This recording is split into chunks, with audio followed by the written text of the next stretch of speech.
Jakarta itu dibumi hanguskan oleh VOC atau Belanda. Akhirnya dia bergerak ke arah timur atau ke arah selatan yang bertepatan di wilayah Jatinegara Kaum. Nah, mereka dengan pengikutnya atau keluarganya akhirnya sampai di Jatinegara Kaum, itu pun mereka bergerilya, jadi tidak ada transportasi apapun. Nah, mereka itu orang sesepuh yang dulu itu kebanyakan mereka punya ilmu, jadi mereka bisa, walaupun dalam pengejaran VOC itu mereka tetap terlindungi, dan mereka sampai di Jatinegara Kaum itu mereka membukalah, dulunya kan penuh dengan hutan jati. Mereka menyiapkan rumah, bergotong royong lah mereka di wilayah Jatinegara Kaum ini. Kemudian untuk air mereka masih mengambil dari sungai, waktu itu masih jernih air di wilayah ini, jadi masih bisa langsung diminum menurut para sesepuh ya Bu, Pak. Kemudian mereka pun akhirnya membuatlah perkumpulan lah di wilayah Jatinegara Kaum, tetapi mereka tidak membuka untuk orang luar. Nah, kemudian di sini kata kaum ini muncul setelah 100 tahunan pertama ya, yang berarti sebagai orang yang tempat yang dihormati kaum itu ya, orang-orang yang dihormati, dan itu masih keturunan dari Banten, sesepuh atau raja-raja. Dulu kan dibilangnya sultan, rajanya yang ada di Banten. Kemudian masyarakat Jatinegara Kaum di sini mematuhi apa yang dilarang atau ada aturan-aturan dari sesepuh, yaitu Pangeran Ahmad Jaketra. Lanjut. Seperti itu, ada pertunjukan golek, gambang kromong itu dilarang. Walaupun tadi ada yang untuk dari Dinas Kebudayaan bagaimana dengan gambang kromong, karena ada gong yang dilarang. Karena zaman dulu itu ada yang membunyikan gong, kemudian penarinya itu ya digelar acara membunyikan gong, akhirnya yang gadis cantik itu kalau di sini biasanya berkaitan dengan mental ya, jadi dianggap jadi gila. Nah, di sini ya saya diceritakan dari Mang Utin almarhum. Nah, pokoknya kalau yang melanggar itu banyak kejadian seperti itu, atau hidupnya kurang berkah, seperti itu kata Mang Utin. Nah, kemudian ini ada silsilah Pangeran Ahmad Jaketra, yaitu dari Sarip Hidayatullah, yaitu dari Sunan Gunung Jati. Nah, di sini dia turun ke Maulana Hasanuddin atau Panembahan Suro Sowan. Dari sini kemudian ada Ratu Bagus, kemudian ada juga Maulana Yusuf, Pangeran Sabranglor, kemudian sampai akhirnya itu yang tadi saya sebutkan, Raden Utin Suryatin, yang diakrab disapa dengan Mang Utin. Kemudian Pak R. Kosasi, Raden Kosasi itu orang tua dari Pak Raden Didi almarhum itu Pak Kosasi. Kemudian Raden Ali Ardi itu pun almarhum. Nah, ini silsilah ya, ini dari sumbernya dari rukun warga Pangeran Ahmad Jaketra Jatinegara Kaum. Lanjut. Nah, penduduk Jatinegara Kaum tahun 1950-an merupakan daerah tertutup seperti yang tadi saya katakan. Kemudian ketertutupan anak keturunan Pangeran Jaketra adalah dalam berkomunikasi antar sesama, mereka masih menggunakan bahasa Sunda zaman dulu. Kalau sekarang sudah campur dengan bahasa Indonesia. Kemudian mereka disebut sebagai orang Betawi. Kemudian di sini ada jumlah penduduk yang lebih banyak karena mungkin ada pendatang lebih banyak ya yang generasi sekarang. Kalau dulu tidak sebesar 5.116 jiwa, kurang dari itu. Lanjut. Nah, di sini bahasa, karena Jatinegara kaum berbeda dengan lingkungan sekitarnya atau merupakan wilayah enklave atau terpencil. Nah, di sini mereka menggunakan bahasa Sunda, sementara sekelilingnya menggunakan bahasa Melayu Betawi, dan ada juga yang kelompok wilayah menggunakan bahasa Jawa. Karena itu ada yang pelarian dari Mataram. Kemudian di sini saya waktu membuat skripsi tahun 1986 ya, mengadakan penelitian di sini sampai 1987. Saya fokus untuk bahasa tentang kosakata sapaan. Nah, di sini ada yang menggunakan sebetulnya orang Jatinegara kaum itu tidak tahu ada bahasa kasar atau halus. Pokoknya ini bahasa Sunda yang mereka peroleh dari nenek moyang yang asalnya dari Banten. Seperti itu. Nah, di sini ada kata pronominasia yaitu engkau. Nah, setelah ada pendatang barulah mereka ada perbedaan bahwa ini kasar menurut ini. Padahal sebenarnya itu tergantung dari masing-masing ya, karena ada dialek-dialek tertentu. Kemudian ada istilah kekerabatan seperti uyut, mbah, kemudian uwa, bibi, ama, atau aca, kakak, dan sebagainya. Kemudian ada ade, kemudian ada nama gelar bangsawan, yaitu seperti tadi sebutan Bu Nendriska. Kemudian di sini ada nama diri karena mungkin sesama, jadi manggilnya nama diri. Kecuali kalau ke orang tua kan menyebutnya kalau itu ada emang, kalau udah generasi tua misalnya mbah karena dihormati. Kemudian ada yang kalau misalnya lagi berdiskusi bisa didinya, maksudnya tuh menunjuk ke arah dari situ, bahwa di situ gitu, mau kemana di situ gitu, tidak menyebut nama. Itu seperti itu diungkapkan. Kemudian ada juga kosong, kalau lagi berdiskusi atau lagi ngobrol mereka tidak menyebut nama, langsung zero, jadinya langsung aja ngobrol panjang lebar seperti itu, tidak menyapa lagi dengan ini. Lanjut. Nah, kearifan lokal ini mengacu pada berbagai kekayaan budaya yang tumbuh dan berkembang dalam masyarakat dan merupakan unsur penting untuk memperkuat kohesi sosial antar warga masyarakat. Nah, ini kearifan lokal di sini dikaitkan dengan semua unsur kebudayaan seperti ada pengetahuan, sistem mata pencarian, sistem organisasi kemasyarakatan, sistem teknologi dan peralatan, religi dan kepercayaan, kemudian kesenian. Nah, di sini kearifan lokal yang dimaksud di sini fokus dengan bahasa dan sastra lisan atau cerita lisan. Nah, cerita lisan ini diteliti oleh Ibu Reni atau Ibu Reni Ajwar. Lanjut. Di sini cerita sastra lisan itu ada temanya tentang kesaktian, yaitu para leluhur yang dikisahkannya misalnya Mbah Haji Tabri, Mbah Darsa, Raden Keneng, Pangeran Nosib. Nah, kesaktian digambarkan ketika berperang melawan Belanda. Nah, mereka itu sakti, misalnya kalau ditembak dengan peluru tidak tembus, seperti itu. Kemudian keampuhan kata-kata juga, misalnya mereka mengucapkan kamu jadi komandan, kata Haji Tabri ke anaknya. Ternyata di dalam pekerjaannya dia bisa menjadi komandan atau menjadi pegawai yang baik gitu, seperti itu. Jadi ucapan sesepuh nenek moyang itu istilahnya bertuah gitu ya.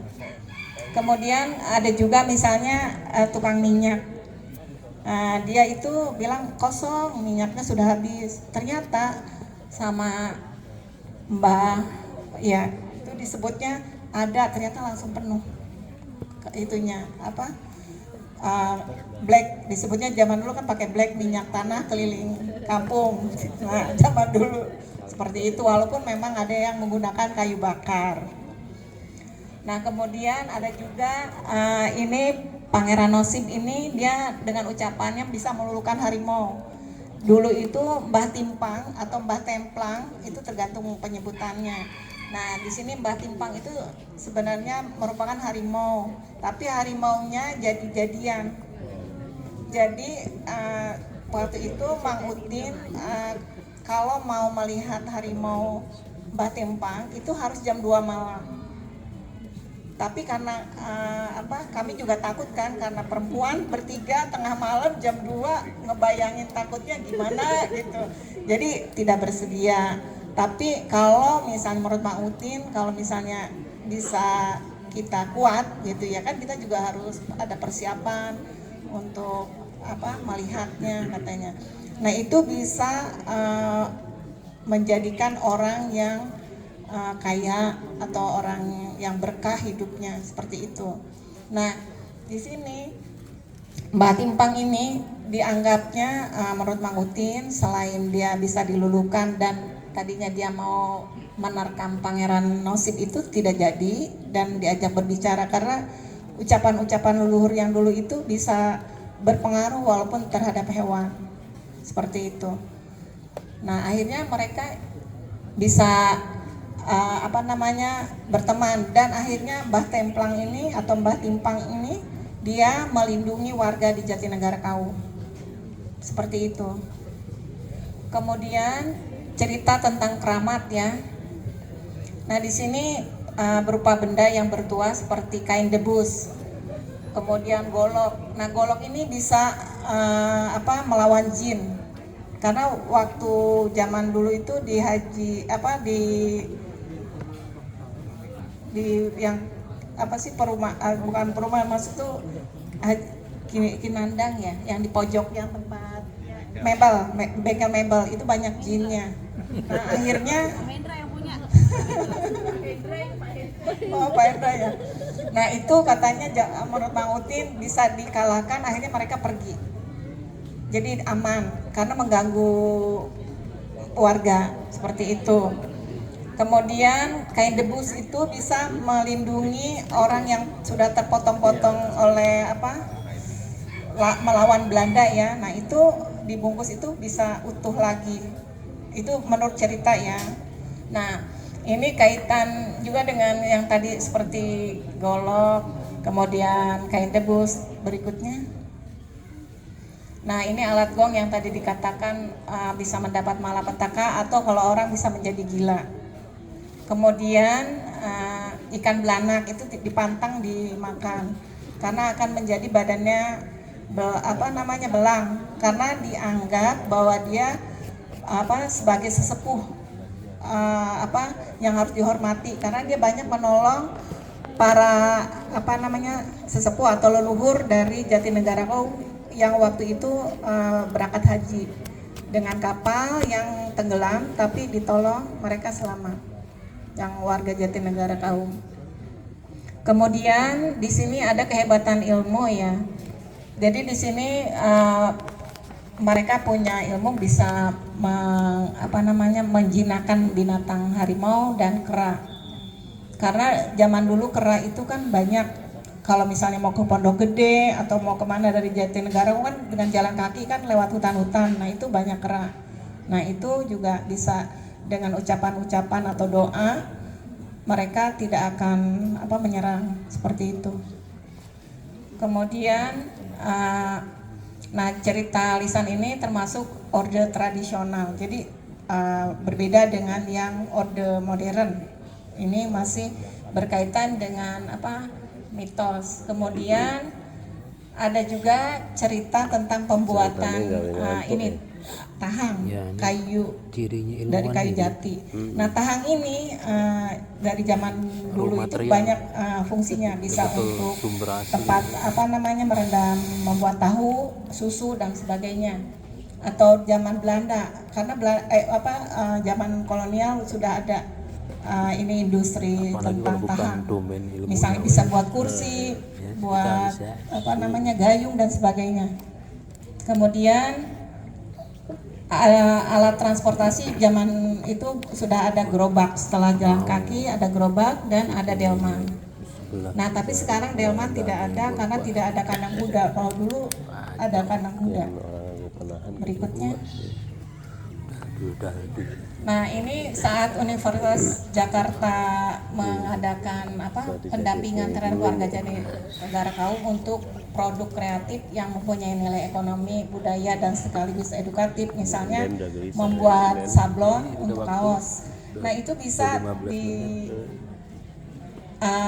disampaikan ke warga untuk nantinya sebagai ini kan sudah mulai untuk wisata. Nah itu bisa sebagai souvenir atau bisa digunakan untuk oleh-oleh seperti itu. Kemudian adat istiadat di sini ada saum maleh. Kemudian di sini disebutnya saum maleh menta kue lamun henteu dibere kue lewe. Maksudnya kalau tidak diberikan kue, karena zaman dulu itu ada di depan rumah itu ada gedebong pisang atau pohon pisang, banyak pohon pisang. Nah itu ditempelin seperti lidi yang diikati makanan atau uang. Jadi anak-anak bergembira ria untuk memintanya seperti itu. Ya. Kemudian ada obor, kemudian ada bambu yang terbuat dari bambu, kemudian ada memukul kentongan. Kalau misalnya habis mau taraweh seperti itu. Lanjut. Nah ini dokumentasi zaman tahun 1986, 87 lah, 88, 87. Nah ini ada makam Pangeran Surya di belakang dekat daerah Mautin. Kemudian ini yang di Masjid As-Salafiyah. Kemudian itu kalau ada kegiatan-kegiatan di masjid biasanya selalu ramai dengan pengunjung yang berziarah dan sebagainya. Kemudian kalau maulid juga ramai sekali. Kemudian dari daerah, berbagai daerah pada datang ke sini. Lanjut. Nah ini di sini ada kain debus yang tadi saya ceritakan bisa mengutuhkan badan atau tubuh seseorang. Nah ini dulu Mang Ruri atau Pak Ruri yang mempunyainya. Itu ada di kotak kayu jati ininya, ukiran tempatnya. Tapi sekarang sudah tidak bagi-bagi, sudah tidak ada. Lanjut. Nah ini golok peninggalan Pangeran Ahmad Yaputra. Dan ini tahang. Nah tahang itu tidak semudah yang kita bayangkan dan harus punya ilmu tertentu dan harus ada seperti baca-baca itu supaya ininya tidak bocor atau rapi. Karena dia kan melengkung atau bundar atau bentuknya dan dikasih pengikat dengan, kalau zaman dulu itu pakai kuningan atau tembaga. Kalau sekarang kan besi atau kayak seperti seng. Lanjut. Nah ini dokumentasi di Galeri Jatinegara Kaum. Nah ini sudah modern dan sudah digitalisasi. Jadi ada barcode, bisa diketahui nama jenis-jenis senjata atau keris dengan berbagai macam bentuk, model, ukuran seperti itu. Lanjut. Nah ini referensi sebetulnya masih banyak, tapi kalau mau ini bisa nanya. Hatur nuhun, terima kasih. Terima kasih kasih aplaus yang luar biasa untuk ibu kita Dr. Andawati Kurniawati M.Hum yang telah memaparkan ya, walaupun sedikit sebenarnya banyak penasaran Bu. Sampai hari ini saya nggak berani makan ikan belanak, takut belang. Oh bener Bang, udah pernah ada nyoba belum nih orang kau makan ikan belanak? Belum ya? Belang, iya saya takut. Jadi yang makan ikan belanak itu sudah terbukti belang. Ya. Itu Mangutin yang menunjukkan. Tapi itu mungkin udah almarhum juga. Karena generasi Mangutin itu. Ya. Baik, terima kasih. Mungkin nanti mau ada yang bertanya setelah 3 narasumber yang luar biasa nanti akan melakukan pemaparan ya Bu ya. Sedikit cerita aja Bu, saya juga di rumah ada golok Bu. Pernah ada yang minjam uang lah ya. Terus karena di rumahnya barangnya pada terbang, akhirnya kembaliin lagi gitu. Nah, itu kenyataan gitu terjadi. Ya memang golok itu kalau memang ada apa sih istilahnya isim atau apa ya, saya juga nggak paham. Ada hal gaib. Jadi kalau dia dipinjam sama saudara atau siapapun, nanti goloknya itu kalau tidak dirawat dengan baik, karena misalnya pada Asuro ya, itu biasanya dicuci dengan dirup nipis, dikasih kain putih dibungkus, disimpan dengan baik. Kalau tidak itu akan kembali ke yang punya. Nanti yang merasa pinjam itu kan kok hilang gitu, padahal sudah kembali ke yang punya. Biasanya seperti itu. Di dunia ada modern masih ada ya Bu, Masih. terutama di Jatinegara Kaum ya. Tepuk tangan dulu untuk Jatinegara Kaum. Saya juga sering disumpahin dulu Bu sama ibu saya.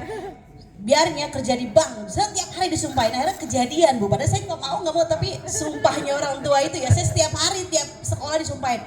Mama sumpahin jadi kerja di bank gitu sama papa. Jadi kerja di bank beneran ini Bu, bukan di bank sampah ya. Jadi orang tua itu ucapan seorang ibu itu memang selalu jadi kenyataan Luar biasa ya. luar biasa. Baik, tadi juga telah kita melihat ada Bapak Hadi ya, dari belum saya sapa, dari KPKP, Dinas KPKP. Sudah hadir tadi ya, mohon maaf tadi tidak disapa. Baik Bapak Ibu, kita kasih aplaus lagi yang meriah. Jangan tepuk nyamuk, tapi tepuk yang bersemangat untuk Ibu Wati. Baik, selanjutnya kita akan juga mendengarkan narasumber yang luar biasa dalam bincang gamblang episode 2 ini, yaitu Bapak Humaydi M. Hum selaku dosen pendidikan sejarah FIS UNJ yang akan membahas kajian penelitian budaya Jatinegara Kaum. Waktunya 10 menit Bapak, silahkan Bapak.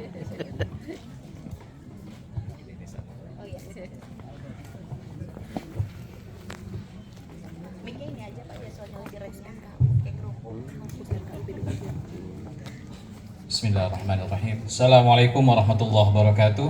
Waalaikumsalam warahmatullahi wabarakatuh. Bismillah walhamdulillah. Salatu wassalamu ala rasulillah Sayyidina Muhammad ibn Abdillah. Wala hawla wala quwata illa billah. Amma ba'du. Bapak Ibu sekalian yang terhormat, saya tidak bisa menyebutkan namanya satu persatu karena semuanya terhormat. Tadi saya datang ke sini, pertama kali saya datang, saya melihat suasana yang asri. Lebih asri lagi ketika saya mendengarkan ibu-ibu membaca Maulid Soroful Anam. Mungkin ibu-ibu ketika membaca itu menggunakan logat Jatinegara Kaum. Tapi Soroful Anam itu merupakan kitab Maulid yang ditulis oleh Syihabuddin Al-Mursi. Ya, orang ulama dari mana? Dari kota Mursia. Mursia itu Andalusia, Spanyol Bapak Ibu sekalian. Jadi tidak terbayangkan ketika Maulid itu ditulis itu di Spanyol Bapak Ibu. Oh iya. Ya, tempat Messi, Ronaldo main bola. Ya, tapi Bapak Ibu kesini main rebana tadi, main hadrah. Artinya apa? Ya, Soroful Anam. Soroful Anam itu artinya adalah makhluk yang mulia. Makanya tadi ada kata-kata Assalamualaikum Zainal Anbiya, bahwasanya Nabi Muhammad adalah nabi yang paling mulia, perhiasannya para nabi. Nah, Bapak Ibu sekalian, saya kesini bukan dalam rangka memberikan tausiah. Ya, tapi begini, saya lebih baik berdiri. Tadi saya agak pincang karena memang Oktober lalu saya habis kecelakaan Bapak Ibu. Ini bahu kiri patah, kaki kiri patah. Tapi yang penting nggak patah hati dan patah iman. Ya, ya Bapak Ibu sekalian, saya kesini dulu tahun berapa pertama kali? 90-an ketika saya masih kecil. Saya ingat sekali, uak saya, encang saya namanya Cang Usman. Ya, itu ketika ngajakin saya untuk berziarah ke makam Sunan Gunung Jati, sebelum mampir ke Cirebon, mampirnya ke sini, Pangeran Ahmad Jakatra. Nah, kenapa harus mampir ke sini? Karena kalau dalam keluarga saya, ya Jatinegara Kaum ini abang. Karena keluarga saya dari pihak jalur ibu saya, ya, kami terhubung dengan Kumpi Najihun bin Syekh Ahmad bin Pangeran Jayakrama. Ya, jadi Pangeran Wijayakrama adalah luhur kami juga. Cuma kami tinggalnya di Angke. Ya, ketika Pangeran Ahmad Jakarta itu gerilya ke sini, kami ketiban atau ketumpuan jagain kuburan, jagain makam yang di sana. Makam tuh bagus, Angke. Makanya ke sini istilahnya ya ketemu saudara-saudara sekalian lah. Ya, yang dulu mungkin kalau nggak ada Belanda, mungkin kita ngumpulnya di sana Bapak Ibu, di Jayakarta sekarang, di seputaran Sunda Kelapa. Tapi nasib itu mengubah kita berkumpul di mana-mana. Bapak Ibu sekalian, waktunya barangkali hanya 10 menit. Di next saja Mbak. Yang pertama, terbentuknya Jatinegara Kaum. Tadi Bu Wati ini kalau kita buka Google, cari Jatinegara Kaum, yang paling ilmiah, yang paling pertama keluar itu tulisannya Bu Wati. Ya, ada jurnalnya. Ya, jadi itu rujukan kita bersama sebenarnya. Tapi begini Bapak Ibu, kalau ketika bicara mengenai Jatinegara Kaum, ya saya pernah gitu ya, terpantik hati saya ketika ada seorang sejarawan, udah meninggal orangnya, namanya Ridwan Saidi, yaitu mengatakan kalau Pangeran Ahmad Jakatra yang dimakamkan di Jatinegara Kaum itu bukan anak dari Wijaya Krama, tapi itu adalah ya orang Cirebon yang kemudian dimakamkan di sini. Ya, jadi Ridwan Saidi pernah nulis itu di Leksigurafi Betawi. Nah, kita sebagai salah satu keturunan dari Tubagus Angke yang ada di Angke, kemudian berkumpul gitu ya. Ini gimana ceritanya? Ya, asal muasal kita dia cakap-cakap orang.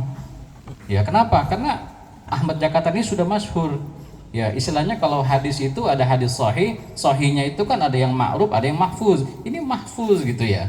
Yang mutawatir, yang orang semua sama-sama tahu gitu. Jadi barangkali dalam proses itu kemudian kita mencoba gitu melihat ya siapa itu Pangeran Ahmad Jakatra, dan akhirnya dari situlah kemudian saya semakin akrab gitu dengan apa yang menjadi catatan-catatan dari keluarga saya juga. Nah, jadi tadi Bu Wati sudah menceritakan Jatinegara ini berasal dari kata jati dan negara, negara yang asli. Nah, kata ini diberikan oleh Pangeran Ahmad Jakatra. Jadi Bapak Ibu sekalian, Jayakarta ini adalah sebuah istilahnya negara vasal, negara bagian. Ya, jadi ketika Kesultanan Banten berdiri, itu didirikan oleh Cirebon. Nah, ketika Cirebon sudah mendirikan Banten, maka diperlukan penguasaan kawasan baru, yaitu Jayakarta. Sunda Kelapa diserang, Jayakarta berdiri, dan kemudian Jayakarta diberikan kepenguasaannya kepada menantu Sunan Gunung Jati yang namanya Fathahillah. Nah, Fathahillah ini punya anak. Ya, anaknya kemudian dinikahkan dengan seorang tokoh yang bernama Tubagus Angke. Nah, Tubagus Angke ini punya namanya Abdul Malik. Ya, Tubagus Angke punya bapak, namanya Abdurrahman. Abdurrahman ini ada dua nama. Yang pertama adalah Abdurrahman Panjunan, yang kalau kita lihat makamnya ada di Cirebon, ya ada masjidnya, Masjid Panjunan. Kalau Abdurrahman Panjunan adalah anak dari Syekh Zatul Kahfi yang makamnya di Gunung Jati. Ada lagi satu nama namanya Abdurrahman. Kalau dalam Purwakaca Robanagari, Abdurrahman yang kedua ini namanya Abdurrahman Panatas Angin. Ya, dia Arab juga, tapi famnya adalah Basaiban. Ya, kalau yang tadi Syekh Zatul Kahfi bin Jumadil Kubra Al-Admatkan Al-Husaini, kalau yang dari ini Al-Basaiban Al-Husaini juga. Jadi Abdurrahman dua-duanya ini masih keturunan dari Zuriyatun Nabi. Itu Bapak Ibu sekalian. Jadi kalau Tubagus Angke nanti punya anak namanya Wijaya Krama. Wijaya Krama inilah yang dalam catatan Belanda disebut Koning van Jakatra, atau penguasa Jakarta atau penguasa Jakarta. Nanti Wijaya Krama ini dipanggil sama Sultan Banten, disuruh balik ke Banten. Ketika dalam kondisi kosong itulah ya kemudian JP Kun, Jan Petrus Kun menyerang yang namanya Jayakarta, sehingga Jayakarta takluk kepada Belanda. Ya, kenapa waktu itu Bupati Jayakarta atau Pangeran Wijaya Krama ditarik ke Banten? Karena satu hal Bapak Ibu, Jayakarta ini kelewat kaya, pelabuhannya rame. Jadi ketika itu kalau kita lihat dari surat-surat perjanjian gitu ya, surat-surat komunikasi, pelabuhan Jayakarta didatangi oleh para pelaut tidak hanya dari Belanda, tidak hanya dari Inggris, tidak hanya dari Portugis dan Spanyol, tapi bahkan dari Denmark datang ke Jakarta, lebih kaya daripada Banten. Makanya sultannya dipanas-panasin. Itu negara bagian kok lebih kaya daripada negara inti. Ayo panggil Pangeran Ahmad Jakatra, ayo panggil Wijaya Krama. Ketika Wijaya Krama dipanggil ke Katengahan, dipanggil ke Tanara, kemudian akhirnya Jayakarta diserang. Ya, itulah apesnya kita. Ya, maka kemudian Pangeran Ahmad Jakatra yang tersisa keluar dari kawasan Jayakarta, melewati sungai yang namanya Kalisunter, sampailah di sini. Kemudian mendirikan pemukiman. Inilah yang namanya Jatinegara Kaum. Makanya Pangeran Ahmad Jakatra ini berpesan bahwasanya untuk melanjutkan yang namanya semangat perjuangan melawan Belanda. Ya, itulah yang kemudian menciptakan kawasan enklave yang disebut sebagai Jatinegara Kaum. Ya, oke, next. Bapak Ibu sekalian, saya menyebutnya sebagai suatu enklave. Ya, jadi kenapa? Karena Jatinegara Kaum ini kawasan terpisah. ya Belanda menguasai kawasan manapun di Jakarta. Ya, Sunda Kelapa dikuasai. Bapak Ibu lihat Jatinegara kita ngingser dikit ada yang namanya Meester Cornelis. Ya, sampai ke Citerep dikuasain sama Belanda.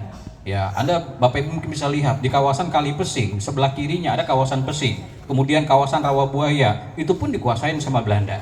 Ya, ke Kemayoran dikuasain sama Belanda juga, ada namanya Mayor Yance. Makanya kawasan disebut sebagai kawasan Kemayoran. Ya, kemudian kawasan Senen juga gitu, ada ke Cornelis van Senen. Ya, jadi bagian-bagian tertentu bagian Jakarta ini dikuasai oleh Belanda. Tapi ada kawasan yang merdeka, tidak berani diutak-atik oleh Belanda. Itulah Jatinegara Kaum. Ya. Makanya kalau bicara mengenai Jatinegara Kaum kapan dijajah, itu agak berbeda gitu ya. Karena ini kawasan yang merdeka gitu ya. Ya, ini Bapak Ibu yang harus kita lihat Jatinegara Kaum sebagai suatu kontinuitas sejarah. Nah, makanya Jayakarta ini menarik Bapak Ibu. Ya, ketika melawan Belanda, Jayakarta ini kehilangan kontrol dari Cirebon. Ya, kehilangan kontrol dari Banten. Karena sehabis Sultan Ageng Tirtayasa yang menggantikan adalah Sultan Haji. Sultan Haji punya anak. Ya, yang tadi nanti kita akan sebut namanya, akan pindah ke sini juga. Yang besok dihauli malam 1. Ya, Pangeran Sogiri itu kan anak dari ya, Sultan Ageng Tirtayasa. Nanti Sultan Ageng Tirtayasa anak keduanya Syekh Mansur Cikaduen. Syekh Mansur ini nanti punya cucunya itu nanti dikawini oleh buyut saya. Ya, namanya Samaun gitu ya. Jadi nyambung lagi saya ke sini Bapak Ibu, muter-muter aja. Jadi gitu. Jadi memang sama gitu, keluarga saya mirip dengan keluarga Jatinegara Kaum. Nikah itu istilahnya memperhitungkan kekerabatan. Ya, jadi kalau dalam madhabnya Imam Asy-Syafi'i ada yang namanya kafa'ah. Ya, sederajat. Nah, itu kita pegang teguh. Makanya dulu bapak sama ibu saya itu sepupuan. Ya, jadi itu yang terjadi memang di mana-mana hampir seperti itu. Nah, Jatinegara Kaum ini akhirnya terbentuk dan kemudian Ahmad Jakarta mendirikan yang namanya Jatinegara Kaum. Ini peta Belanda tentang Jayakarta Bapak Ibu. Jadi seandainya dulu kita nggak diserang oleh Belanda, mungkin Bapak Ibu menjadi orang Kaum, tapi jadi orang sana. Ya, jadi orang yang ada di kawasan Kota Tua Bapak Ibu. Kawasan Tambora sebelah kiri itu dulu asal muasal kita bersama ada di sana. Oke, next. Nah, ini ada beberapa situs terkait. Yang pertama adalah Masjid As-Salafiyah, yang kemudian ada makam Pangeran Ahmad Jakatra, yang kemudian ada Pangeran Sogiri, Pangeran Sangiang, Pangeran Lahut, ya itu Luhut, saya salah nulis Bapak Ibu ya. Kalau Luhut itu Pak Jokowi saudaranya. Kemudian ada Pangeran Surya dan makam Ratu Rafi'ah. Oke, next. Ya, ini Masjid As-Salafiyah. Ini masjid ini dibangun Pangeran Jayakarta. Ini Pangeran Ahmad Jakarta ini kan Jayakarta yang keempat Bapak Ibu ya. Ya, jadi Jayakarta dalam pengasingan gitu ya. Ya, ketika tidak berhasil menguasai tempatnya, tapi mewarisi semangatnya. Kemudian As-Salafiyah ini diberikan namanya oleh Sumarno, ya Gubernur Jakarta. Itu kakeknya Bim Bim Sleng. Ya, jadi Gubernur Jakarta itu kakeknya Bim Bim Sleng, Sumarno. Itu memberikan nama As-Salafiyah. Ya, jadi ada generasi salaf, tabi'in. Itu kan generasi salaf. Ya, orang-orang yang terbaik karena kata Nabi, yang paling bagus adalah umatku. Di antara umatku adalah pada zamanku, kemudian pada zaman setelahnya, dan zaman-zaman berikutnya lagi. Ini kita umat akhir zaman, makanya begini Bapak Ibu. Ya. Kemudian yang As-Salafiyah itu direnovasi tahun 1700 oleh Pangeran Sogiri. Kemudian di masa Soeharto juga ada renovasi. Zaman Pak Harto juga ada renovasi. Tahun berapa 70-an ya, Pak Harto pernah melakukan renovasi juga. Kemudian masjid ini meskipun mengalami beberapa renovasi, tapi mengalami sesuatu yang sama gitu dan tidak pernah berubah bentuk. Ya, dalam bentuk apa? Misalnya di bagian tiangnya, soko tunggalnya tetap 4 gitu, nggak ditambah. Ya, kayunya juga tetap jumlahnya begitu. Ya, bentuk kayunya barangkali ada penguatan-penguatan sisi, tapi konstruksinya tetap sama. Intinya seperti itu. Sama di bagian atasnya itu juga masih sama. Ya, jadi teman-teman arkeologi yang mungkin ketika menjadikan itu sebagai cagar budaya, maka mempertahankan keaslian itu sebagai sesuatu yang tidak boleh diubah. Jadi kalau mau mengubah itu harus izin ke pemerintah gitu. Dan itu saya kira sangat sulit gitu kalau bukan sesuatu force major. Oke, next. Kemudian yang kedua adalah Pangeran Ahmad Jakarta. Ya, Pangeran Ahmad Jakarta ini adalah anak dari Wijaya Krama. Kalau bapaknya ini makamnya di Tanara di Katengahan gitu ya. Jadi kalau Tubagus Angke makamnya di Angke Bapak Ibu. Ya, kalau Fathahillah ya sebelumnya Tubagus Angke makamnya ada di sampingnya makam Sunan Gunung Jati. Ya, samping sebelahnya. Makanya dulu ada sejarawan Banten namanya Husein Jaidiningrat. Itu salah sebut. Dia menyebut kalau Sunan Gunung Jati itu nama lainnya adalah Fathahillah. Ya, dia nulis itu. Ya, tapi sebenarnya apa? Dia bisa keliru seperti itu karena dia hanya bisa baca arsip Belanda. Padahal kalau keturunan Sunan Gunung Jati itu bisa melihat langsung di atas makam paling atas ada makam Fathahillah, ada makam Sunan Gunung Jati yang paling atas yang pakai kelambu hijau kuning itu.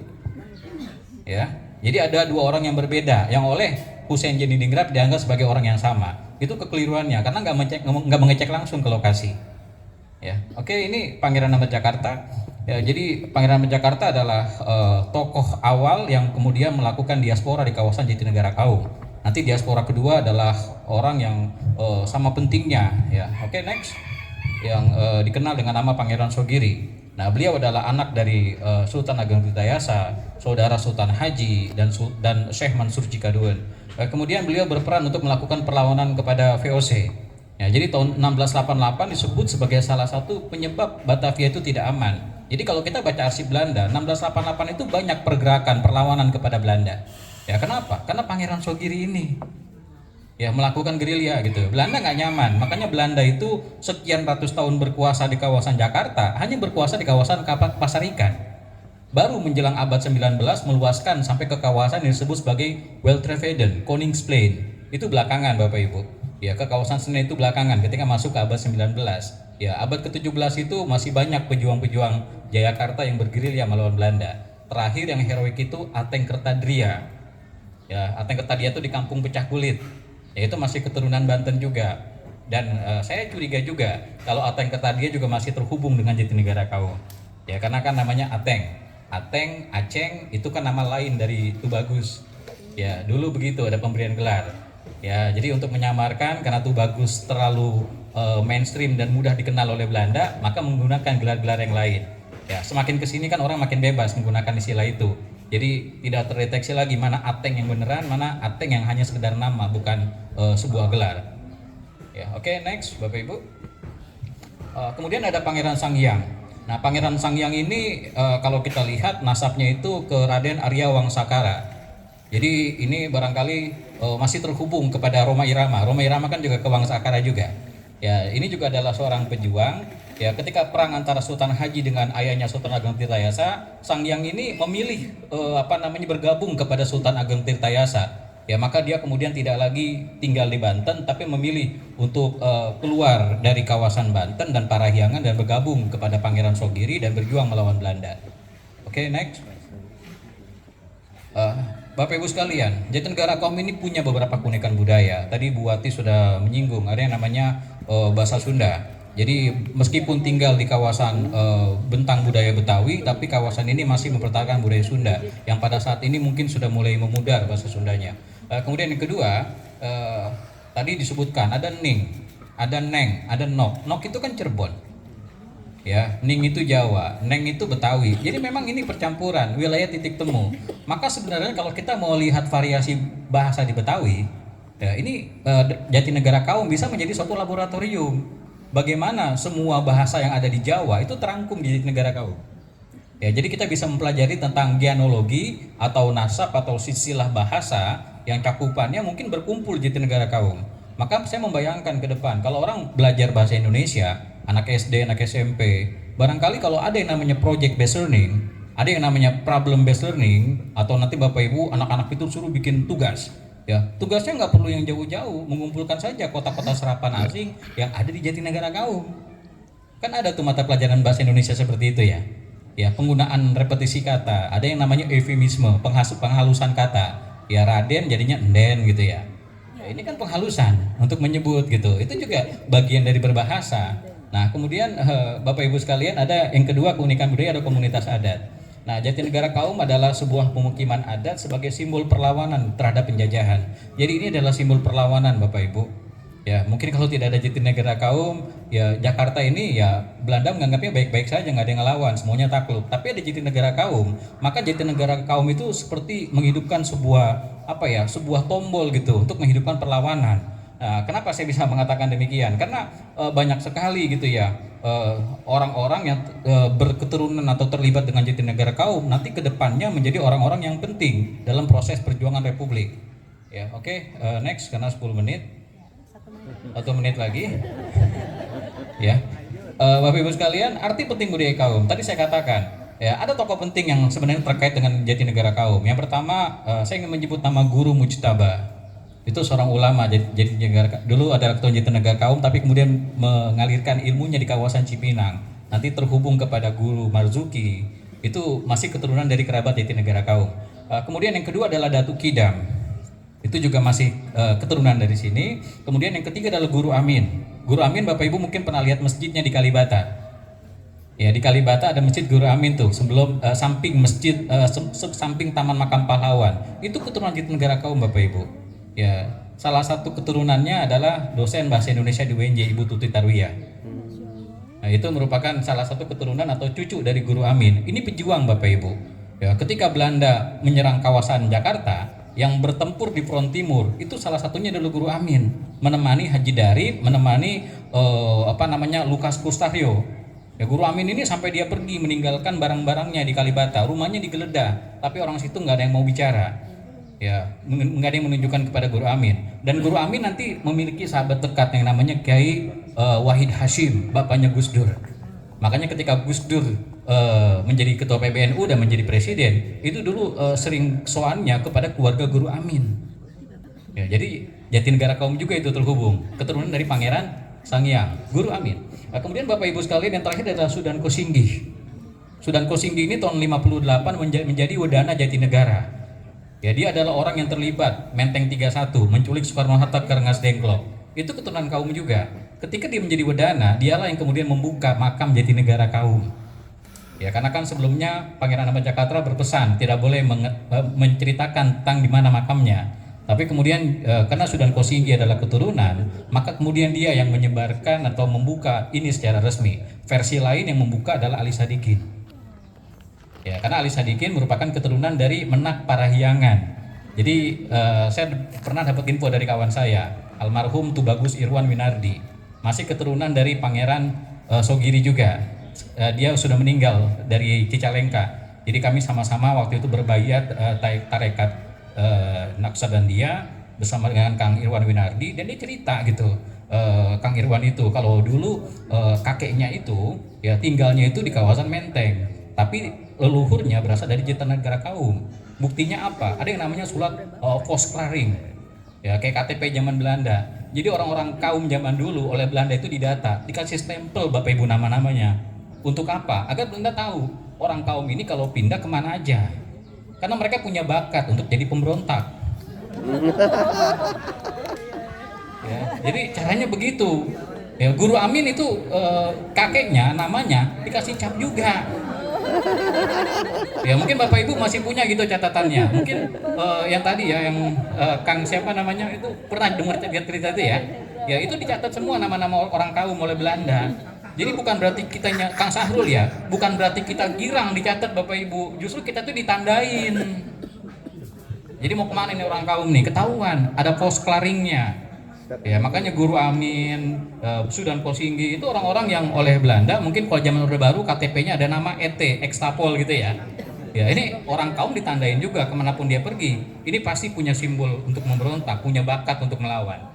Ya, makanya di sini ada Pak Didi, ada Pak Dedi, ini kan aktivis buruh melawan terus gitu kan ya, karena daerahnya daerah kaum gitu ya, daerah perlawanan. Ya, jadi saya kira itu Bapak Ibu sekalian.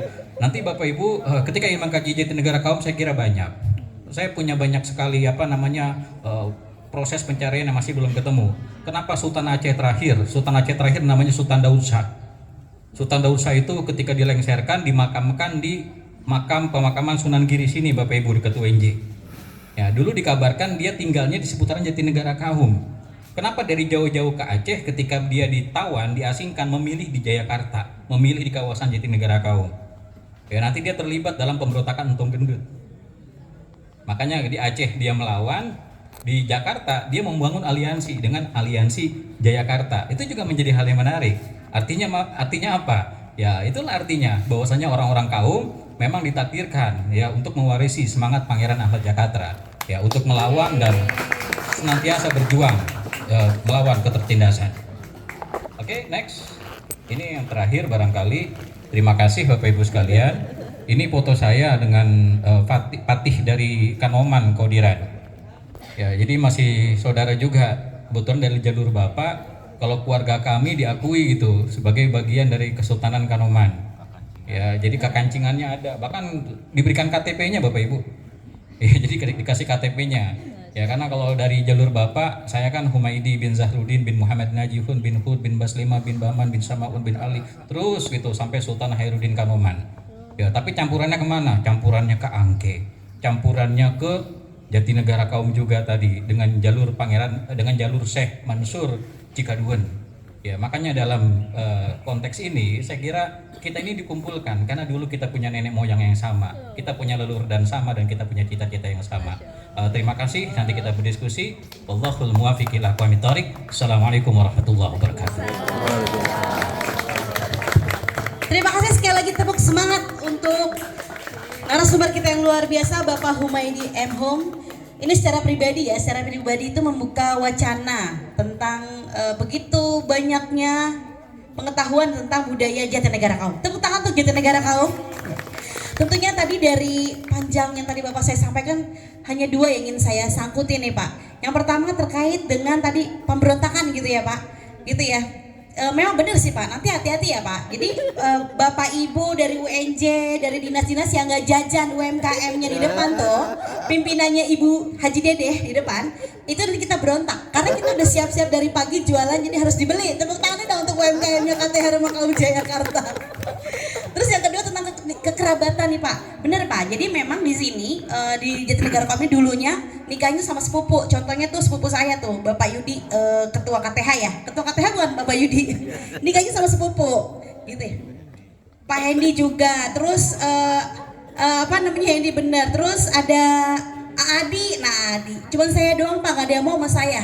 Waktu itu orang Kaum udah saya cari mana nih Raden supaya gelar Raden saya nggak hilang. Akhirnya yang ngambil orang Pulau Gadung pakai baju hitam. Jadi anak-anak saya nggak pakai Raden, jadi senang kalau saya manggil Raden. Baik, tadi kita sudah ada dua narasumber yang luar biasa. Tentunya ada satu lagi narasumber dari Jatinegara Kaum. Kita sambut Bapak Raden Dedi Rahmadi SPD SMI selaku tokoh masyarakat Jatinegara Kaum yang akan membahas tentang potensi budaya di Jatinegara Kaum. Silakan Bapak Dedi.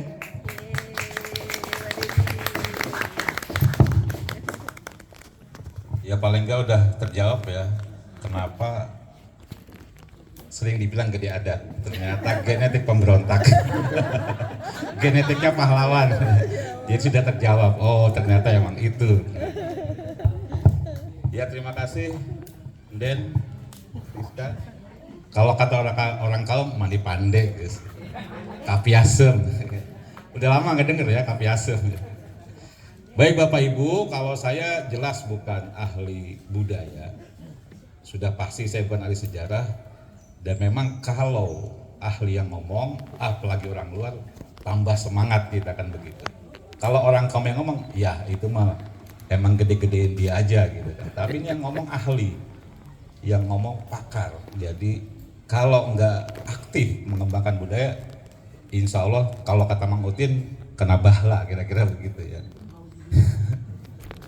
Jadi Bapak Ibu, kalau kami sebenarnya mau laporan aja, tidak dalam rangka menjelaskan apapun, kami hanya ingin melaporkan beberapa ikhtiar kami yang kami niatin, nawaitunya lah. Ini untuk memperkuat identitas kita yang tadi disampaikan. Identitas kita itu kita tahu kita ini latar belakangnya apa, sejarah gimana, sehingga kita apa yang bedakan kita dengan warga Jakarta lainnya. Karena kalau bicara Jakarta pasti sejarah panjang tentang bagaimana kekuasaan mengelola masyarakatnya. Kalau bicara pasca 1619, artinya kalau sejarah mau kita mulai dari kekalahan di keraton ya, keraton kota Intan itu. Setelah itu memang VOC membuat sistem tata kelola warga dengan merekrut sebanyak-banyaknya dari luar.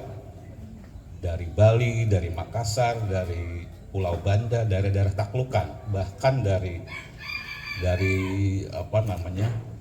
Papangger itu dekat Filipina, kemudian juga orang-orang Afrika, mestizo segala macam. Artinya memang sejak awal desain kota di Jakarta itu adalah enclave bagi para tenaga kerja untuk mendukung bagaimana Batavia bisa operasional kira-kira Bu.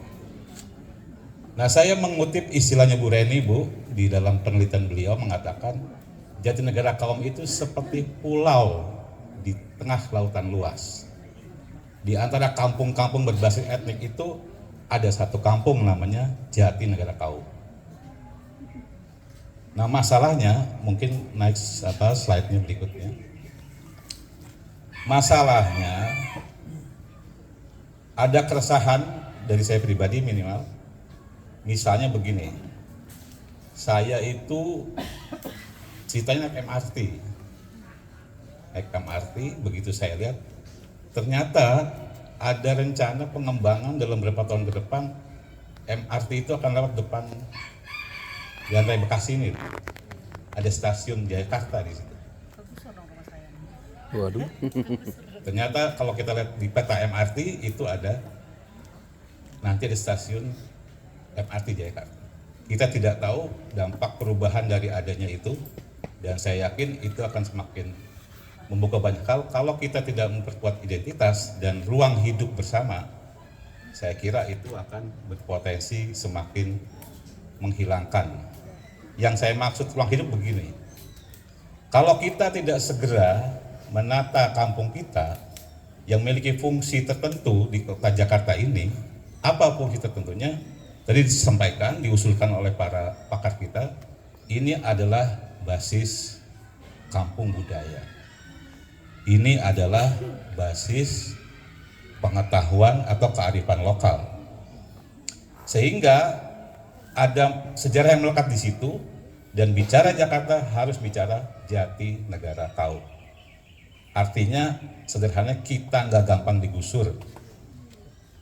Kita tidak pernah tahu perencanaan ke depan seperti apa, tapi kalau kampung ini sejak awal kita memang fungsikan untuk ruang hidup bersama dengan memperkuat identitas budaya kita, tentu tidak akan mudah dicoret-coret seenaknya, kira-kira begitu. Dan kita juga sama-sama tahu untuk ke arah sana nggak mungkin orang kaum berjuang sendirian. Ya. Jadi mbah-mbah kita ngajarin aliansi kira-kira begitu. Nah, ini juga arahnya ke sana kira-kira. Jadi bukan kebetulan Pak Didi dari Cirebon, aliansi lama sebenarnya ya, kata dengan Cirebon, juga ada Bu Pipin Laskar Mataram. Jadi aliansi lagi, ketemu lagi gitu. Dan mungkin di antara kita juga ada unsur-unsur itu. Jadi kenapa kita ngobrolin hari ini pentingnya menurut saya ini soal menjaga identitas sejarah dan ruang hidup bersama. Sekali lagi, kita apa beda kita dengan lain adalah kita punya budaya, kita punya sejarah, dan itu lekat dengan Jakarta. Oleh karena itu kita berkepentingan agar Jatinegara Kaum semakin berkembang, semakin perkuat budayanya, dan itu memiliki fungsi tertentu dari kota Jakarta. Lalu kita juga harus memandang kalau yang namanya budaya cerita, kalau yang kita sudah punya dan orang tahu banyak itu adalah namanya warisan benda budaya. Ada masjid, ada makam, ada galeri. Yang belum banyak kita gali adalah warisan non benda. Jadi dalam budaya juga ada warisan budaya non benda. Nah, tadi cerita-cerita lisan. Kemudian dari mbi-mbi kita tadi hadroh atau rebana itu juga warisan non benda. Ada kesenian, dan itu sesungguhnya selain sebagai aset sosial. Kenapa aset sosial? Kan ngumpul. Kemudian kalau ngumpul, mudah-mudahan semakin silaturahminya makin kuat. Kalau silaturahmi kuat, kata mbah-mbah kita, rezeki insya Allah nambah. Itu yang dimaksud dengan aset sosial. Nah, kalau ini kita menjadikan satu kesatuan bagian dari budaya, bahwa Jatinegara Kaum punya ciri khas tertentu, itu tentu bisa menjadi potensi ekonomi kreatif. Jadi izin melaporkan, kami juga dalam rangka memperkuat identitas budaya itu, sekaligus juga kami sadar selain krisis budaya ada krisis lingkungan hidup. Ya, selain masalah identitas budaya juga ada masalah lingkungan, soal sampah, soal penghijauan, itu juga coba kami lakukan dengan katakanlah barangkali meneruskan apa yang pernah juga kami baca soal dokumen Romohagen tentang penyerahan sekian peti kopi dari Jatinegara Kaum. Artinya pernah ada aktivitas kebudayaan, dalam hal ini agrikultur Jatinegara Kaum, basis komoditinya kopi, diserahkan dan tercatat secara administratif kepada VOC ya, sekian ribu peti istilahnya kalau dulu itu. Nah, dalam rangka itu kami mencoba bercocok tanam, memanfaatkan lahan milik pemerintah DKI. Dan tentu kalau lahannya dijadikan basis agrobisnis skala besar tentu nggak mungkin kan begitu. Maka dipilihlah modelnya menjadi agroedu wisata. Tempat anak-anak sekolah, tempat masyarakat belajar. Yang terakhir itu melibatkan sekolah SD terdekat untuk belajar, kalau istilah sekarang deep learning, STEM, ada science, teknologi, engineering, dan seterusnya. Oleh karena itu kita sangat berterima kasih kepada PT Antam TBK yang mensupport pengembangan startup. Tepuk tangannya yang ikhlas dong. Tepuk tangannya yang serius. Terima kasih yang sudah mensupport. Kemudian para mamang, uwa, dan bimbing juga laporan. Sebenarnya ini yang kedua kita bikin acara sama UNJ. Jadi sebelumnya kira-kira bulan Juni, niatnya waktu itu memperingati hari ulang tahun Jakarta, kita juga bikin semacam ini tapi di UNJ. Di UNJ itu kita khusus membicarakan soal pengembangan wisata sejarah dan pertanian atau ekoeduwisata, pengembangan seperti apa. Nah, di situ para pakar dari UNJ mengatakan Jatinegara Kaum sangat potensial. Sampai akhirnya dari UNJ ngajak orang luar negeri, ada dari Madagaskar, ada dari Korea, ada dari China, ada dari Vietnam, mereka datang kemarin. Berikutnya para calon abang none, yang kebetulan Rizka alumninya, dan Rizka ya, Abnon ya, Abnon sampai finalis tingkat RW 03. Jadi abang none itu wajib mengetahui literasi tentang Jatinegara Kaum, baik yang sifatnya lampau dan juga perkembangan terbaru, bahwa selain wisata sejarah, religi, juga ada agroedu wisata. Nah, Bapak Ibu sekalian, setelah itu juga dibawa lagi dari Kementerian Luar Negeri para mahasiswa untuk berkunjung ke agroedu wisata. Kita punya bank sampah dan juga kita punya budidaya maggot. Nah, harapan kita ke depan, apa yang sudah kita sama-sama dorong ini, saya terima kasih sekali kepada seluruh warga Jatinegara Kaum. Kita akan coba kembangkan terus sehingga semakin terintegrasi, karena kita juga mikir-mikir kalau PDAM, kemudian PPIKM, lalu Hiba, lalu Marantama ya, itu terintegrasi jadi destinasi wisata. Saya kira semakin memperkuat jati diri maupun ruang hidup kita bersama. Dan yang penting lagi itu dikelola secara bersama, secara gotong royong. Bukan istilahnya investor dari luar masuk, enggak, tapi dikelola bersama. Saya kira itu bagian kita maknai menjaga warisan leluhur, mengelola menjadi manfaat. Nah, untuk ke situ tentu tidak mudah. Yang jelas kami memulai semampunya, kami memulai dengan segala yang ada. Pokoknya niatnya ya bismillah aja, mudah-mudahan direspon dengan baik. Nah, Bapak Ibu sekalian, saya kira poin pentingnya adalah slide berikutnya, yang terakhir, terus. Balik lagi.